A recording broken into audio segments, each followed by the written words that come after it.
Wala nung pagka-varnish. So ito sa akin kasi ganito yung ginagawa ko para pantay yung pinaka joint niya. So ngayon ang ginawa ko, bago ko varnishan yan kasama tong bat. So nililihaan natin ng maigi, pantay. So pa-varnish tayo. Ngayon nakalak yan ha. So ngayon nung binabarnisan, so nakalak lang yan. Hanggang niliha ko pinapolish siya para kumintab na at pumantay. So wala pa rin tayong tanggal dyan. Hindi pa natin tinanggal. Para siya squalado or libilado sa bat niya. So ngayon, ipakita ko sa inyo kung paano ko tatanggalin dyan. Ito may ano pa yung varnish dyan.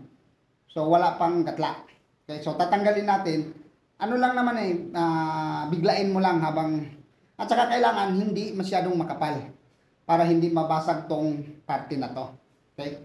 So ayan. Ba? So maganda yung ano niya. Maganda yung dugsungan niya. So lilinisan mo lang pagkatapos. Yan. Kasi siyempre may mga ano yan yung mulmul or ano. So linisan mo lang siya. Tapos ibalik mo. So maganda yung ano fit niya. Hindi yung salubsob. Kasi minsan mga master, ito salubsob.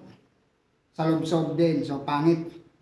So dapat, sa akin lang, idea ko lang naman yun. Hindi naman yan, hindi ko sure yung iba. Kasi ako magliliha. Dito mismo, lusot dito sa turnuhan ko. Bali, dulo sa dulo, kailangan natin ganun. Pero siyempre yung iba, kung ano yung idea, kung maiksi ang turnuhan nila, so para-paraan na lang yan. Kung ano yung mga style. Mga pinagagawa. Okay, thank you very much.